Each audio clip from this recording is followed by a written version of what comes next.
కుప్పం పులివెందుల ఒక అప్రకటిత అడ్డాలుగా మారిని ఒకటి వైఎస్ కుటుంబానికి, ఇంకోటి చంద్రబాబు కుటుంబానికి. అలాంటి వాటిట్లలో మొట్టమొదట జగన్మోహన్ రెడ్డి కుప్పంలో వేలు పెట్టి అక్కడ చీమని కదిలించాడు. చీమ కుట్టింది.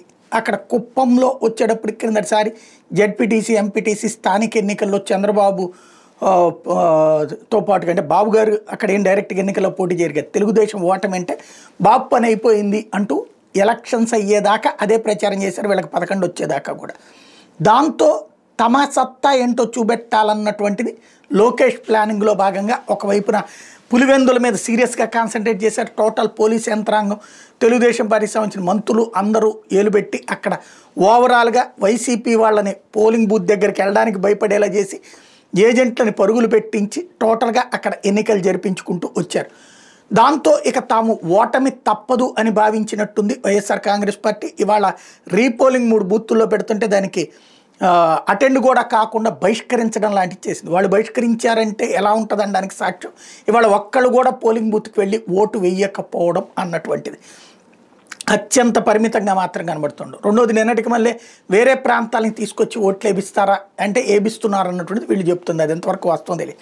ఇంకోవైపున ఈ అంశం మీద జగన్మోహన్ రెడ్డి తీవ్రంగా స్పందించారు. ఇలాంటి వైఖరి అంటే పులివెందుల వీటిలో పోలింగ్ బూతుల మార్పిడి దగ్గర నుండి అరాచకమే చేశారు. పోలింగ్ ఏజెంట్లను కొట్టారు, పోలింగ్ ఏజెంట్ల పేపర్లు చించేశారు, 100 మంది వచ్చి ఊళ్ళ మీద పడ్డారు అన్నటువంటి పాయింట్ని చెప్పుకొచ్చారు. ఇక్కడే మళ్ళీ పౌరుషాల పాయింట్ వస్తుంది. పులివెందులలోకి ఇతర ప్రాంతాల నుండి వస్తే చూస్తా ఊరుకున్నారా అనేటటువంటిది $1 బిలియన్ ప్రశ్న.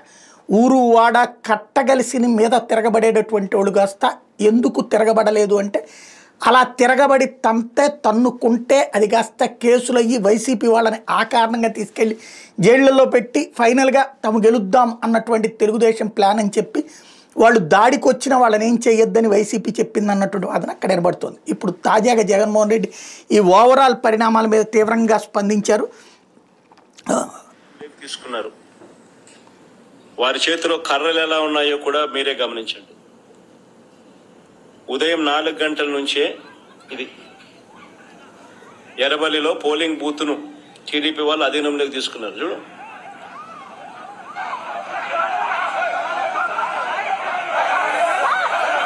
సౌండ్ కూడా పెట్టడం అది బాగా ఇంట్రెస్టింగ్ గా ఉంది.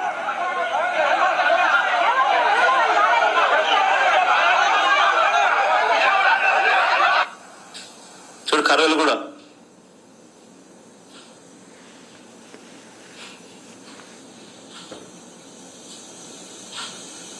మళ్ళా కర్రలకు పోజులు. మళ్ళా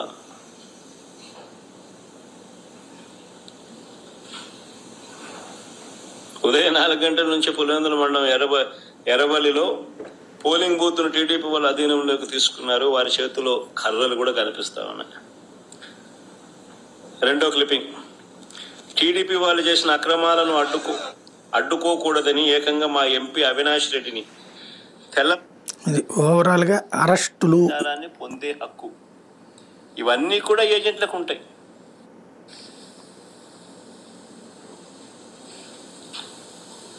నిజంగా ఈ 2 ఎలక్షన్లు ఒక ఉదాహరణ. అసలు మొట్టమొదటిసారిగా బహుశా రాష్ట్ర చరిత్రలో ఎప్పుడు జరిగి ఉండదేమో బూతుల్లో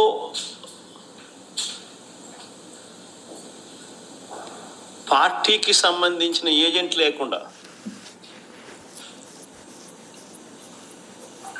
వైఎస్ఆర్సీపీ ప్రతిపక్ష పార్టీ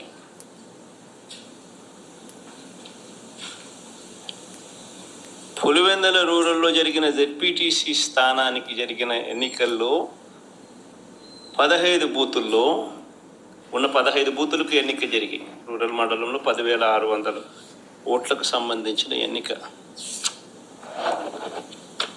ఆశ్చర్యం ఏమిటంటే బూతుల్లో వైఎస్ఆర్సీపీ ఏజెంట్ లేడు.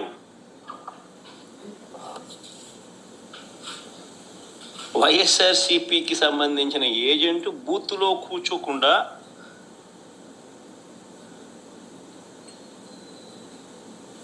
బూత్ దగ్గరికే మనిషి పోలేని పరిస్థితిలో బూత్లో ఏజెంటే లేకుండా ఎన్నికలు రిగ్గింగ్ చేసినారు. సాక్షాత్తు పోలీసుల సమక్షంలో పోలీసుల ప్రోద్బలంతో బూతులోకి వెళ్ళే ఏజెంట్ల ఫాములను వీళ్ళే తీసేసుకొని చింపేసుకొని బూతులేకి ఏజెంటే పోని పరిస్థితిలో ఎన్నికలు నిర్వహించామని చెప్పుకుంటా ఉన్న ప్రజాస్వామ్యం మన రాష్ట్రంలో, బహుశా మన దేశంలో ఎక్కడ ఉండదేమో, ఒక్క మన రాష్ట్రంలో తప్ప.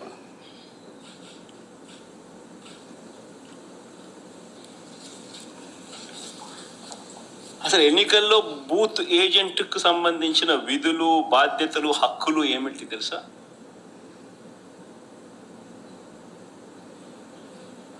అసలు ఓటర్లే లేక దొంగ ఓటర్లను గుర్తించడం ఎవరు చేస్తారు? ఏజెంటే చేయాలి.